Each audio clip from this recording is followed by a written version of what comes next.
नमस्कार दोस्तों, welcome to परीक्षायान academy. मैं संजीव चौहान आप सभी को बाल विकास की क्लास दूंगा। तो इसी की शुरुआत करते हैं। आज हमारी पहली टॉपिक रहेगी शिक्षा एवं मनोविज्ञान, जिसमें हम पहले शिक्षा के बारे में जानेंगे कि शिक्षा की उत्पत्ति कैसे हुई, आविष्कार कैसे हुआ, प्रचलन में कैसे आया। इसके विषय में पहले हम पूरी जानकारी लेंगे। तो चलिए हम देखते हैं कि शिक्षा क्या होती है, क्या चीज़ नहीं।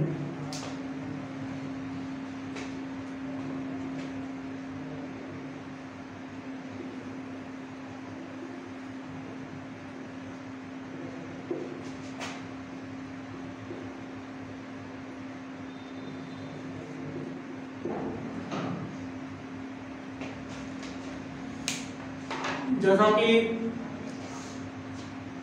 मानना है कि काफ़ी दार्शनिकों ने अपने अपने विचार प्रस्तुत किए हैं, जिसमें से आध्यात्मिक ने कुछ कहा है, भौतिकवादी ने कुछ कहा है, प्रयोजनवादियों ने कुछ कहा है। जिसमें से आध्यात्मिकवादी दार्शनिकों ने मनुष्य के लौकिक जीवन की अपेक्षा पारलौकिक जीवन को श्रेष्ठ बताया है, तथा उन्होंने कहा है शिक्षा वे है जो हमें मुक्ति दिलाए। इस विषय में उन्होंने मुक्ति दो प्रकार की बताई है।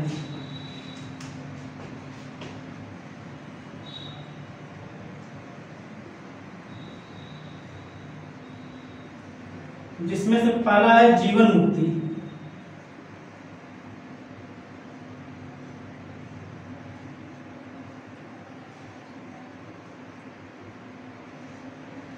और दूसरा है विदेह मुक्ति।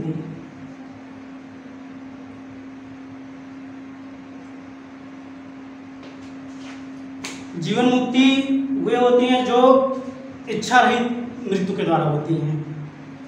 बाकी विदेह मुक्ति वे होती है जो मृत्यु के बाद होती है। इसके बाद आते हैं भौतिकवादी विचारधारक। भौतिकवादी विचारधारकों ने मनुष्य के लौकिक जीवन को ही श्रेष्ठ माना है। इनकी दृष्टि में जीवन का अंतिम उद्देश्य सुखपूर्वक जीना है। भौतिकवादी विचारधारकों ने कहा है कि मनुष्य के जीवन का अंतिम उद्देश्य सुखपूर्वक जीना है, जिसमें से हर्बर्ट स्पेंसर की एक परिभाषा काफी प्रचलित है।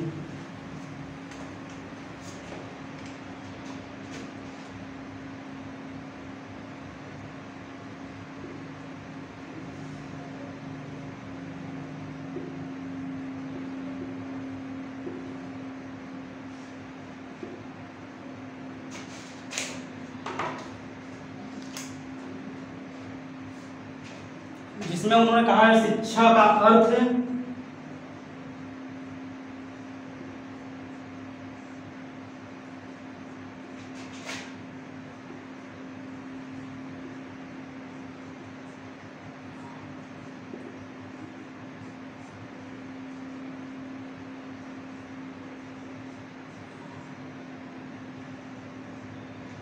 शिक्षा का अर्थ अंतः शक्तियों का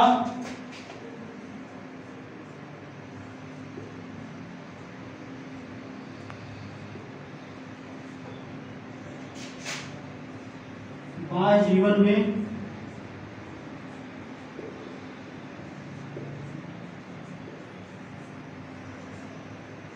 समन्वय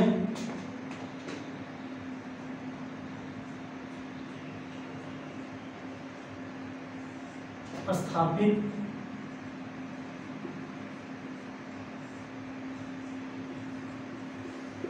करना है। इसके बाद आते हैं प्रयोजनवादी विचारधारक। प्रयोजनवादी धारकों ने मनुष्य को ही सामाजिक प्राणी माना है, तथा इन्होंने कहा है कि समाज में जो कुछ हमारे घटना घटित होती है, मनुष्य के द्वारा जो व्यवहार किया जाता है, मनुष्य अपने जीविकोपार्जन के लिए जो कुछ भी करता है, उन्होंने इसको सर्वश्रेष्ठ बताया है। इसके बाद आते हैं शिक्षा की उत्पत्ति, विकास इसका कैसे हुआ। इसके बाद हम सब देखेंगे शिक्षा की उत्पत्ति। शिक्षा शब्द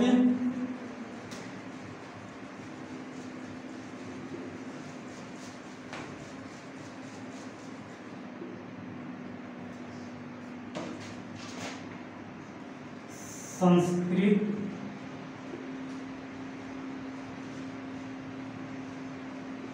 भाषा के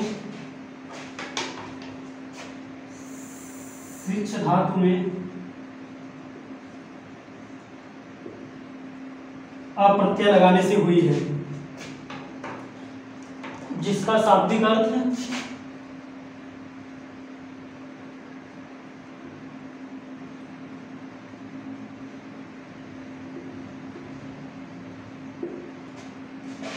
सीखना और सिखाना है।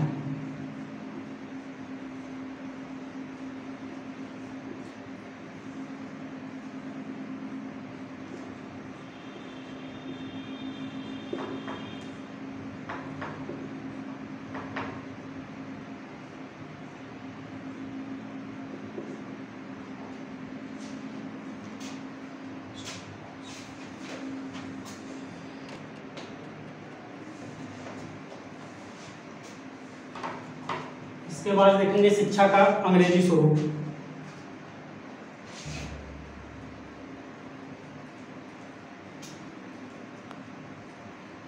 शिक्षा शब्द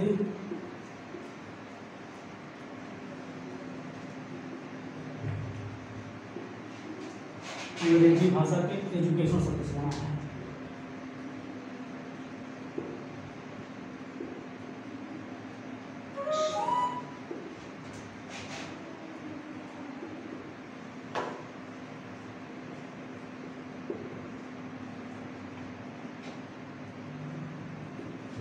एजुकेशन शब्द से बना है। एजुकेशन शब्द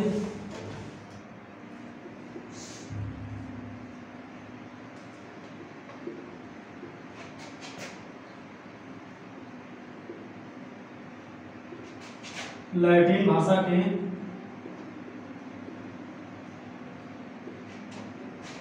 एजुकेटम शब्द से बना है।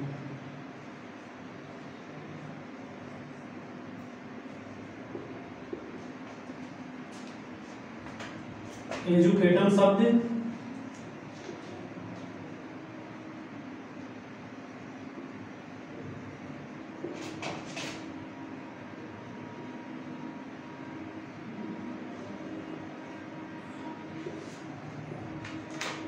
लैटिन भाषा के दो शब्द ई प्लस ड्यूको से बना है, जिसमें ई का अर्थ अंदर से और ड्यूको का अर्थ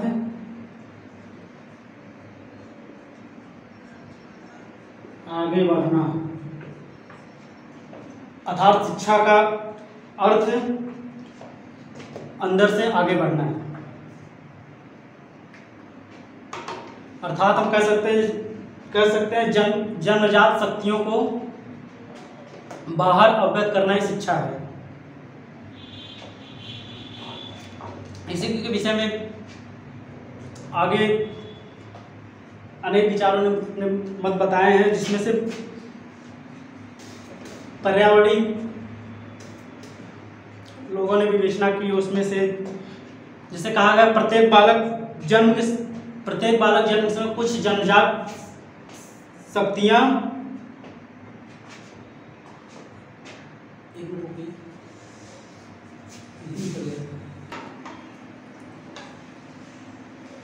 तो प्रत्येक बालक में कुछ जन्मजात शक्तियां विद्यमान रहती हैं, जो शक्तियां उचित वातावरण में के साथ संबंध बनाकर बाहर प्रकट होती हैं। इसी के विषय में शिक्षा शब्द का प्रयोग बताया गया है।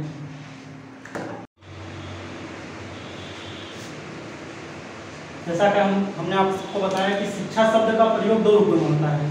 पहला होता है प्रक्रिया रूप में, दूसरा होता है परिणाम रूप में।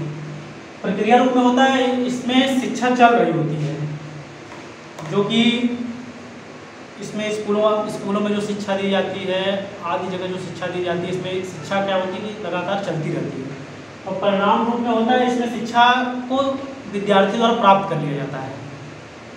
इसके बाद हम सब देखते हैं कि कुछ विद्वानों ने जो परिभाषाएं दी हैं उसके बारे में आइए चलिए हम लोग देखते हैं।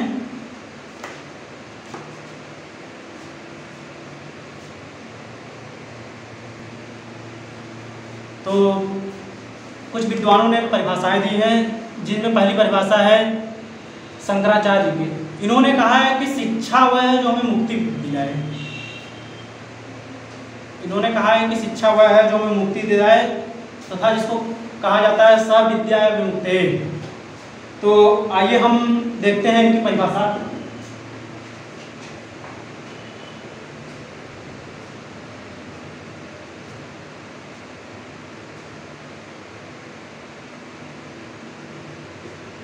जिनमें पहली परिभाषा है शंकराचार्य।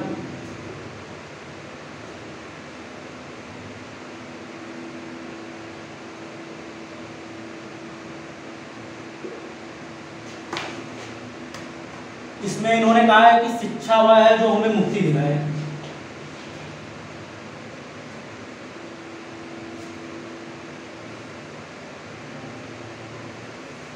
शिक्षा वह है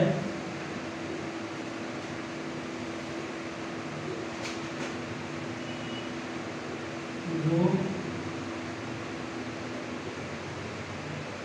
हमें मुक्ति दिलाए।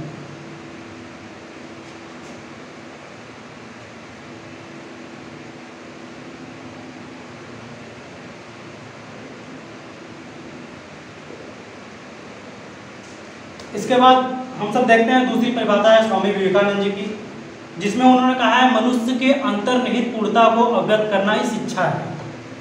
शिक्षा को लेकर स्वामी विवेकानंद जी ने कहा है कि मनुष्य के अंतर्निहित पूर्णता को अवगत करना ही शिक्षा है। तो आइए इनकी परिभाषा को हम देखते हैं।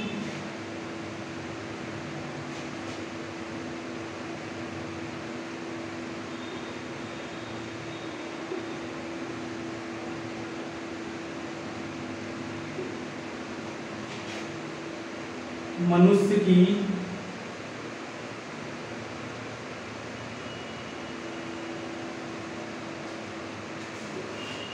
अंतर्निहित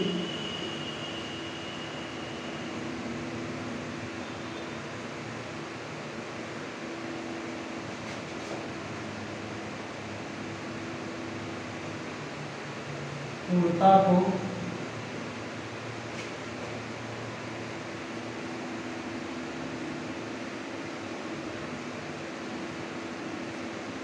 अभिव्यक्त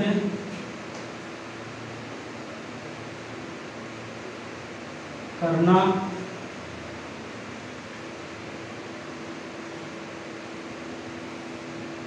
ये शिक्षा है।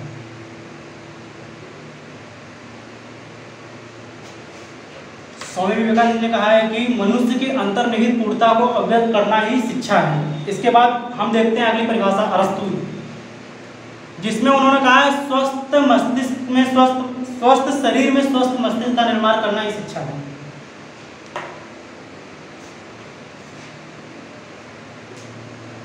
अरस्तु इन्होंने कहा है कि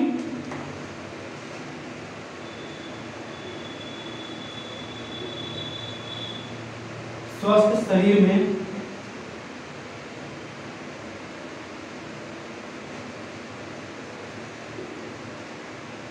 स्वस्थ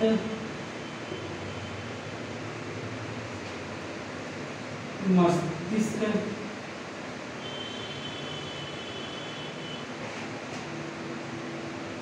का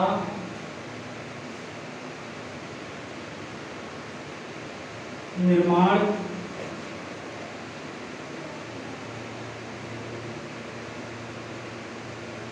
करना ही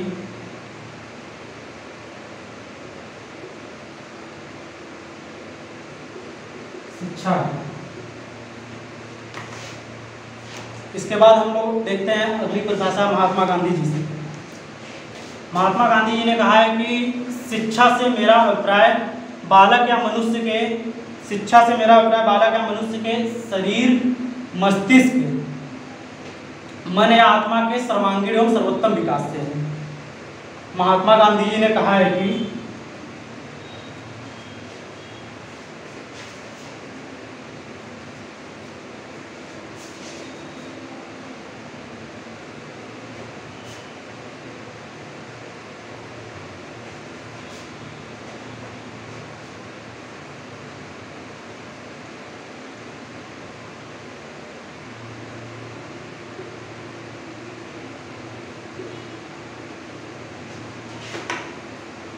इन्होंने कहा है कि शिक्षा से मेरा अभिप्राय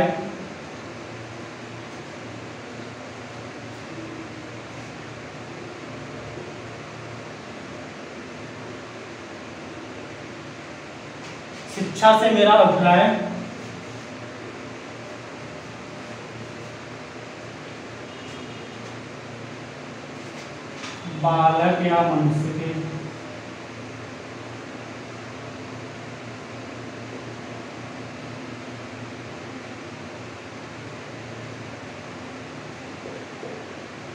शिक्षा से मेरा अभिप्राय बालक या मनुष्य के शरीर, मस्तिष्क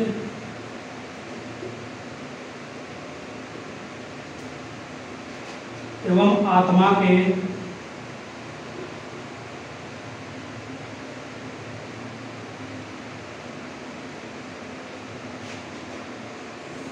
सर्वांगीण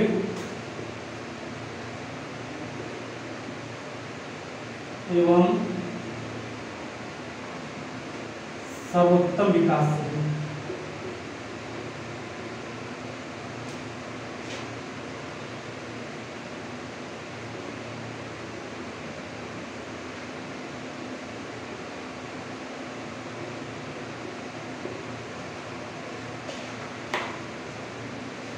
महात्मा गांधी जी ने कहा है कि शिक्षा से मेरा अभिप्राय बालक या मनुष्य के शरीर, आत्मा, मस्तिष्क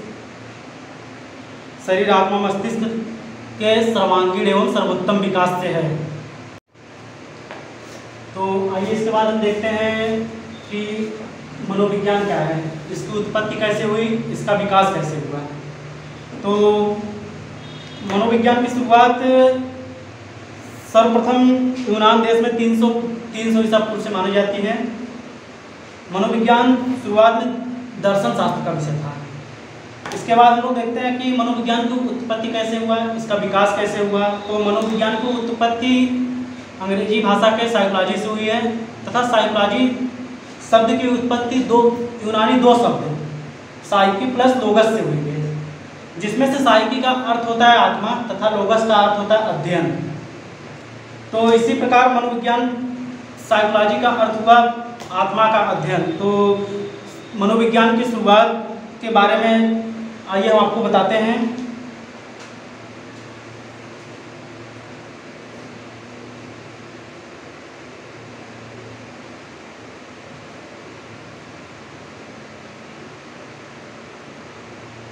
मनोविज्ञान शब्द अंग्रेजी के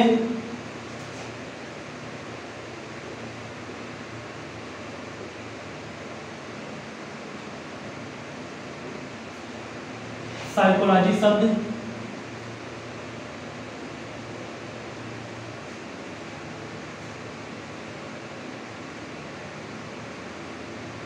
मनोविज्ञान शब्द अंग्रेजी के साइकोलॉजी शब्द से बना है तथा साइकोलॉजी शब्द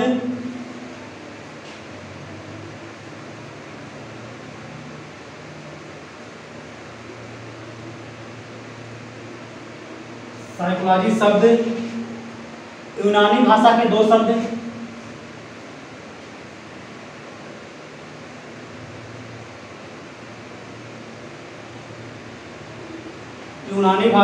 शब्द साइकी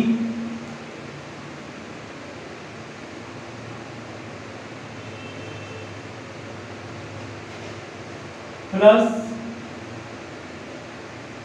लोगस से हुई है, जिसमें साइकी का अर्थ आत्मा, जिसको हम सोल कहते हैं, तथा लोगस का अर्थ अध्ययन।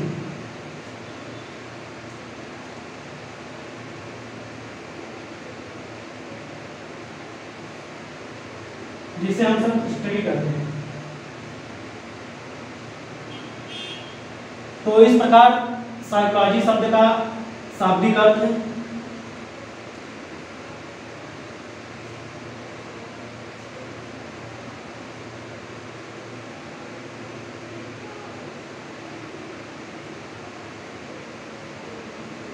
साइकोलॉजी शब्द का शाब्दिक अर्थ आत्मा का अध्ययन करना।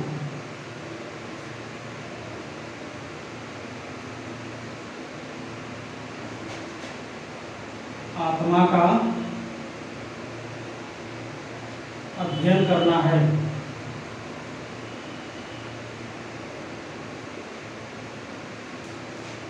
इस प्रकार मनोविज्ञान की उत्पत्ति हुई। मनोविज्ञान शब्द अंग्रेजी भाषा के साइकोलॉजी शब्द से बना है। साइकोलॉजी शब्द यूनानी भाषा के दो शब्द साइकी प्लस लोगस से मिलकर बना है, जिसमें साइकी का अर्थ आत्मा, सोल, तथा लोगस का अर्थ अध्ययन, स्टडी होता है। तो इस प्रकार साइकोलॉजी शब्द का शाब्दिक अर्थ आत्मा का अध्ययन करना है।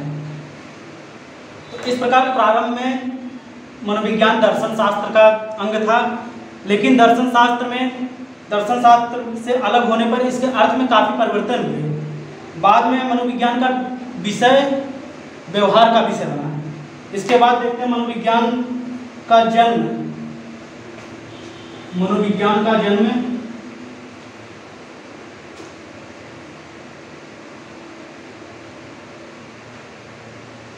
मनोविज्ञान का जन्म 300 ईसा पूर्व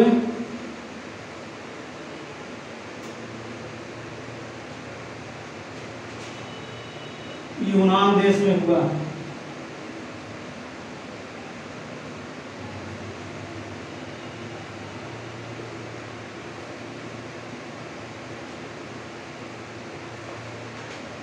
मनोविज्ञान का जन्म 300 ईसा पूर्व यूनान देश में हुआ।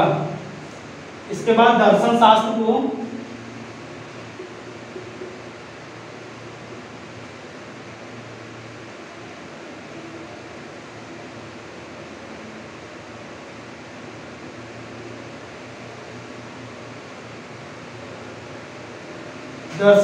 को मनोविज्ञान का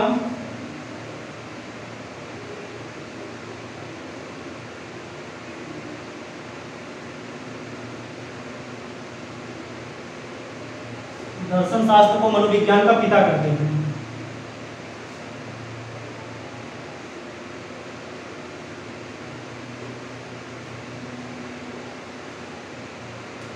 इस प्रकार मनोविज्ञान का जन्म 300 ईसा पूर्व यूनान देश में हुआ तथा दर्शन शास्त्र को मनोविज्ञान का पिता कहते हैं। तो चलिए इसी के क्रम में आगे हम देखते हैं मनोविज्ञान के अर्थ का परिवर्तन क्रम। तो इसके अर्थ का परिवर्तन क्रम कैसे हुआ, आइए उसके बारे में आपको बताते हैं। मनोविज्ञान के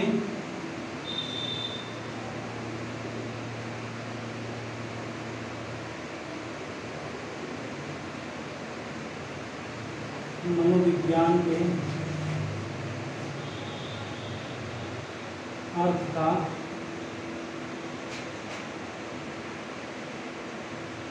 परिवर्तन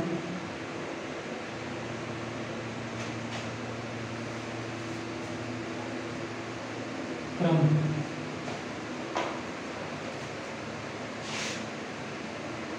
तो आइए इसको हम एक डायग्राम से समझते हैं।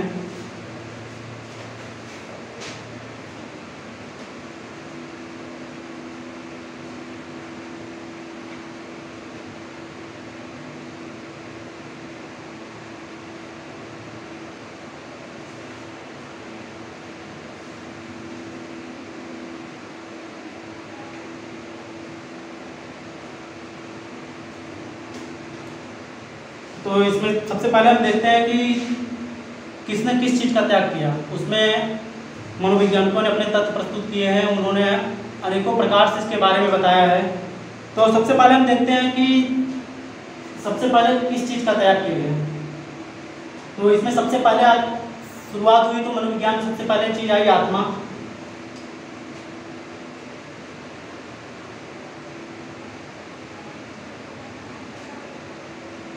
फिर आत्मा को अनेक वैज्ञानिकों ने नाम दिया, जैसे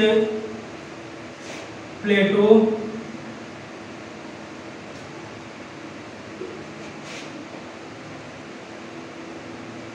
अरस्तु, सुकरात,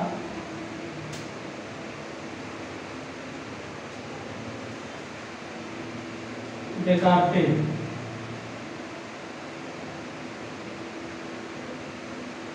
इन्होंने ये 16वीं शताब्दी में बताया था।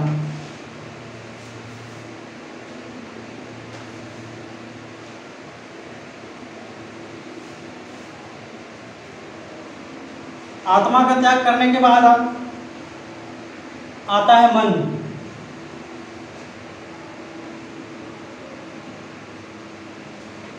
मन के बारे में विभिन्न वैज्ञानिकों ने अपने मत प्रस्तुत किए थे, जिसमें से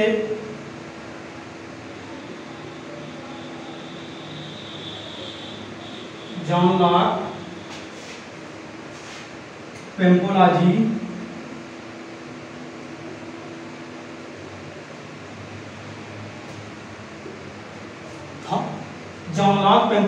थॉमस रीड।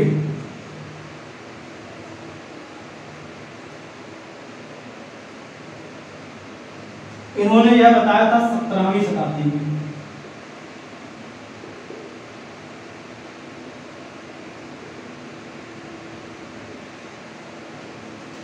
इसके बाद आती है आत्मा का त्याग। आत्मा का त्याग करने के बाद मन का त्याग किया।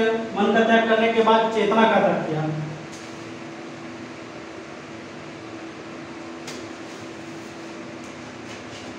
चेतना के बारे में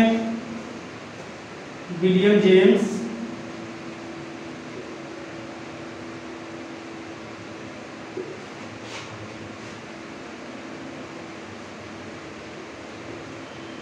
विलियम वुंड,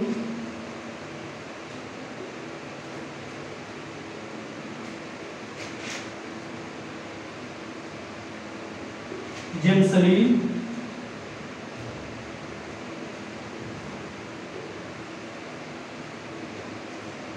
आदि इन्होंने इसको 19वीं शताब्दी में बताया।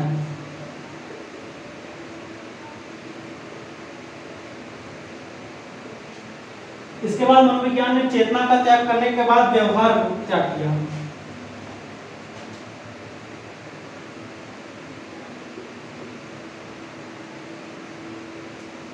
व्यवहार में आपके आते हैं जेबी वाटसन,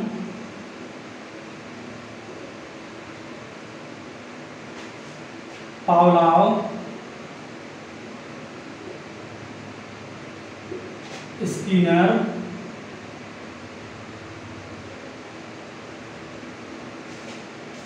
वुडवर्थ,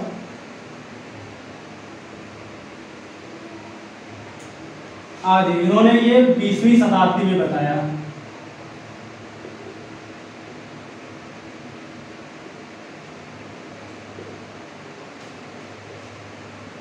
तो आइए देखते हैं कि मनोविज्ञान का विषय सर्वप्रथम क्या था। तो सर्वप्रथम मनोविज्ञान का विषय आत्मा था। इसके बाद आत्मा ने मन का त्याग किया, फिर इसके बाद चेतना का त्याग किया, फिर इसके बाद व्यवहार का त्याग किया।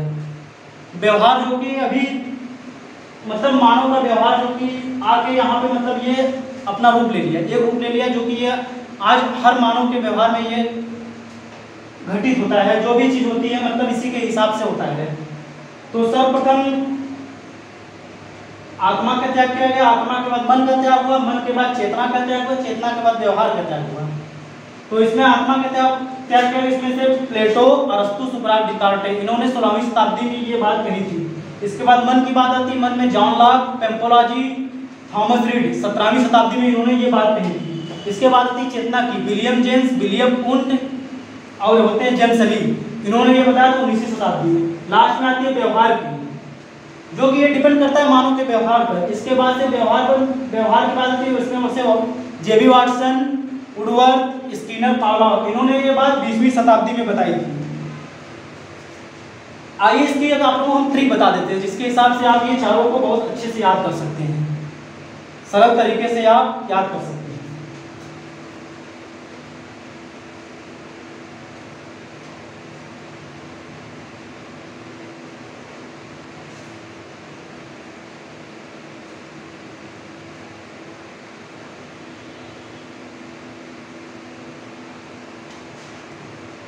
वो ट्रिक थी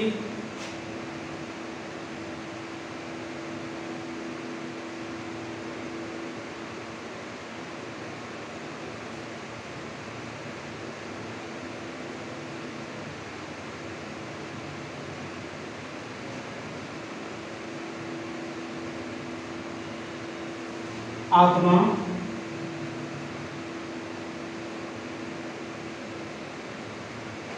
मन चेतना व्यवहार। तो इसकी ट्रिक है आमचे व्यवहार। आप ट्रिक लिख सकते हैं इसको सरल तरीके से याद करने के लिए।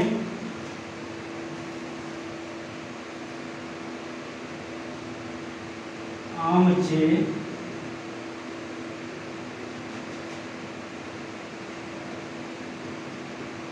व्यवहार।